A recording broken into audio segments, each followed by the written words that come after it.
In the world of the Transformers, the sheer number of characters certainly isn't easy to keep up with. Seriously, I can make retrospective videos on them for years before covering them all. I haven't even started. Many times when new toys are released on shelves, these new characters receive a spotlight comic issue or cartoon episode explaining how they are added to the ever-growing cast. I am Victor Sigma. Before Cybertron was, I was. The second year of the Transformers franchise, 1985, introduced many new Autobots and Decepticons. While most of them were added to the cartoon, they arrived with no real explanation as to where they came from. New Autobots join Optimus Prime. Smokescreen, Trax, Hoist, Inferno, Red Alert, and Grapple. And joining the evil Decepticons, Thrust and Dirge.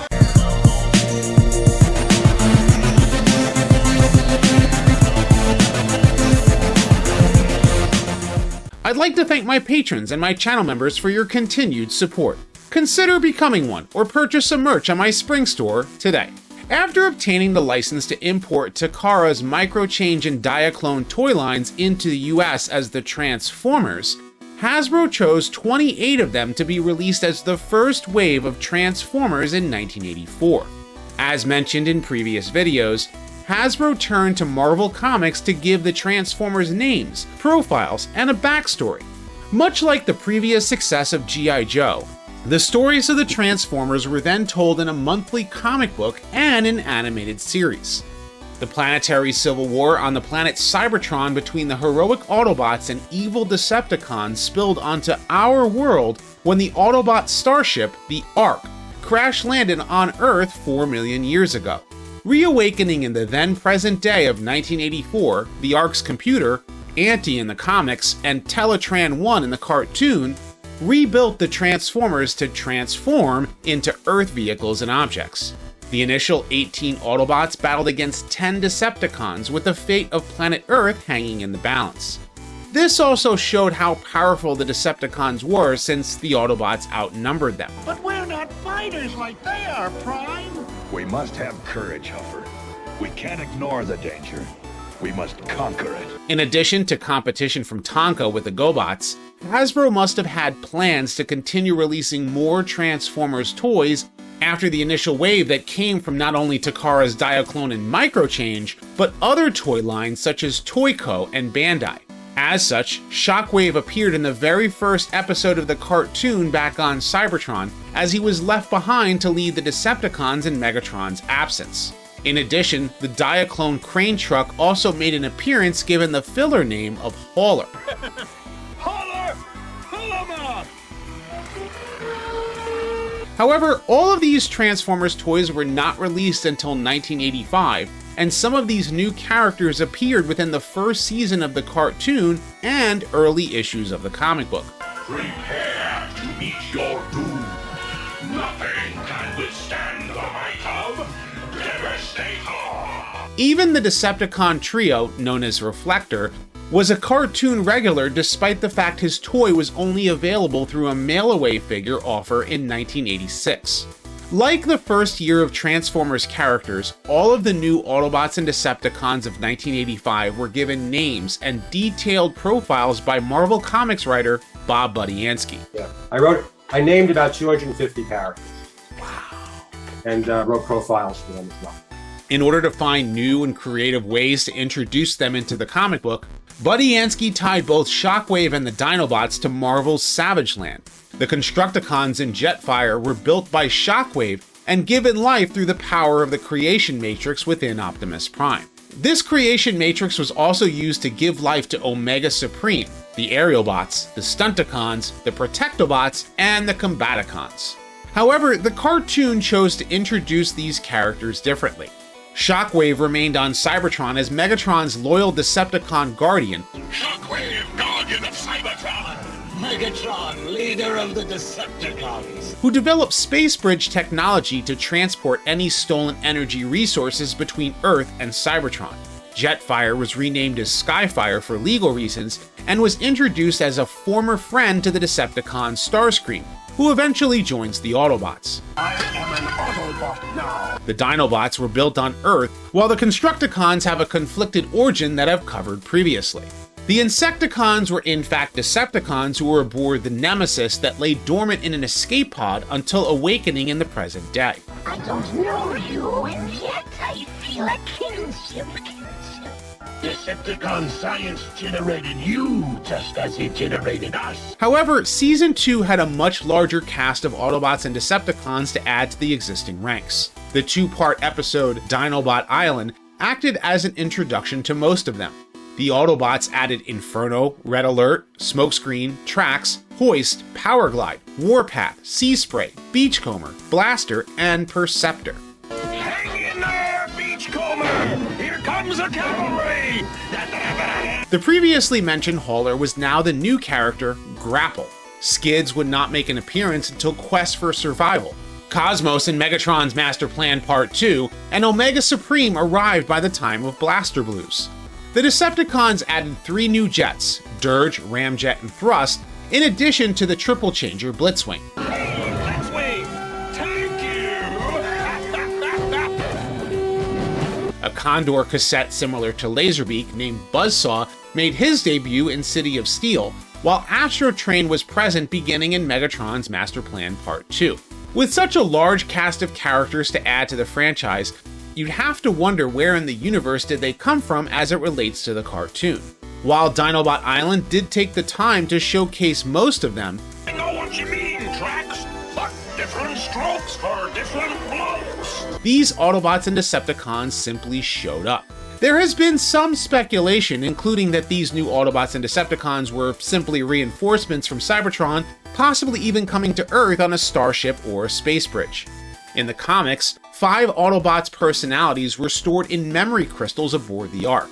When Optimus Prime needed more troops, new bodies were constructed for Grapple, Hoist, Smokescreen, Skids, and Trax, and they were activated by Wheeljack. Back on Cybertron, Blaster and Perceptor led an Autobot resistance unit that fought against the Decepticons led by Straxus, that included the Insecticons and the Conehead Seeker jets. After Straxus was killed in a space bridge accident, these new Autobots and Decepticons came to Earth through the Decepticon space bridge, joining up with Optimus Prime and Megatron respectively. Attempts were made to explain where these characters came from in the cartoon. The BotCon exclusive Wings Universe comics placed many of the Season 2 characters in stasis pods to sit for millions of years prior to the events of More Than Meets the Eye Part 1. This was similar to the way that so many Transformers were shut down after the Ark left Cybertron in the Dreamwave comics. While it could be possible that these characters came through the space bridge in the cartoon as well, the 2-part episode Desertion of the Dinobots throws a major wrench in that theory. Since the Transformers were on Earth for 4 million years, a component needed for their functions, Cybertonium, began to break down, causing them to malfunction. So there has to be a better theory. Well, Chip, have you formulated an explanation? The clues lie within several episodes of the cartoon, despite there being no formal explanation.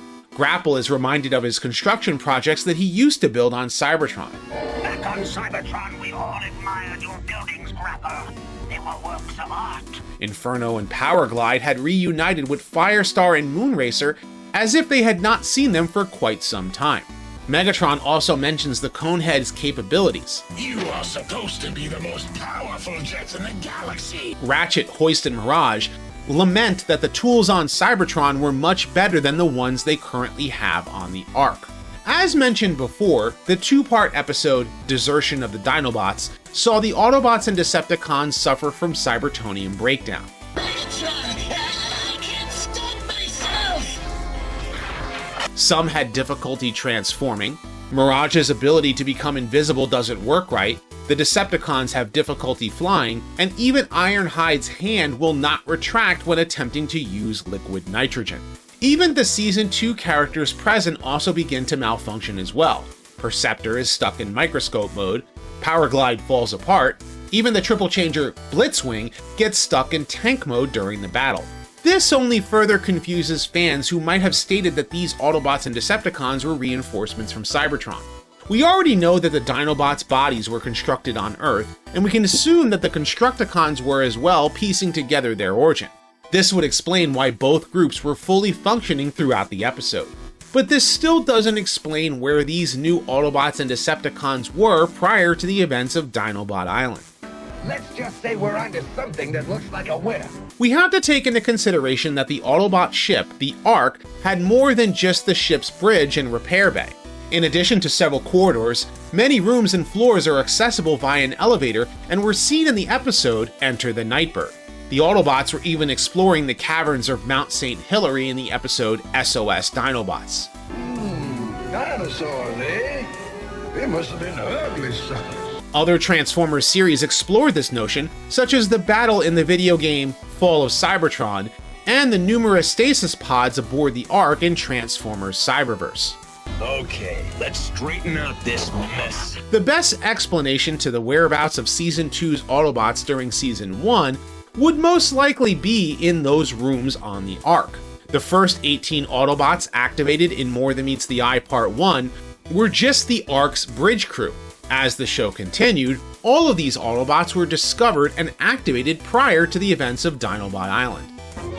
From one ship to another?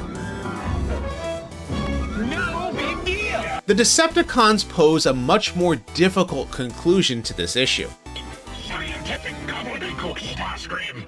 Do as I say. Featured in the More Than Meets the Eye pilot episode is a large army of unnamed Decepticon seeker jets in addition to the familiar trio of Starscream, Thundercracker, and Skywarp, and there are several Reflector clones. I'm heading in for repairs. I'll settle you back. One of those Decepticons also resembles a certain female Decepticon seeker. That is a discussion for another day. So, which part of me did you come from? Don't ask. At the end of the 3-part pilot, the Decepticon ship crash lands at the bottom of the ocean, which is rebuilt to serve as Decepticon headquarters during Season 1 and 2. One has to wonder if any of those nameless Decepticon jets survived the crash, since they were no longer present during Season 1. It is quite possible that the Decepticons decided to reactivate 3 of them, Ramjet, Dirge, and Thrust, with modified wings and cone heads to set them apart.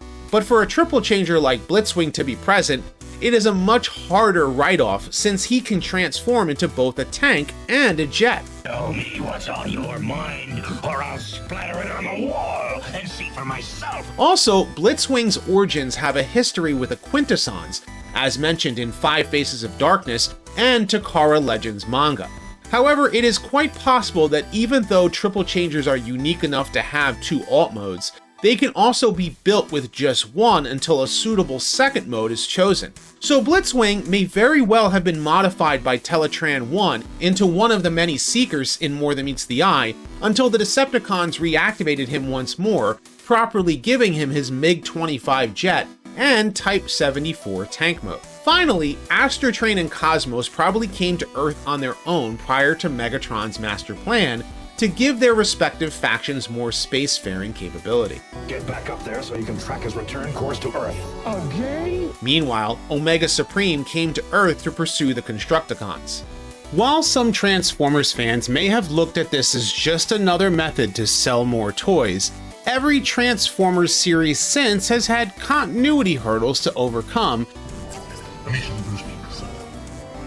Permission granted, old friend.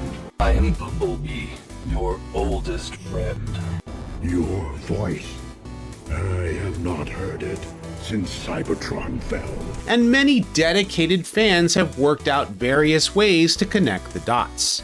As such, I hope this video clarifies and corrects the glaring inconsistencies seen with the introduction of the large cast of Transformers added to the G1 cartoon in Season 2. Do not forget what you've learned of our past, Rodimus.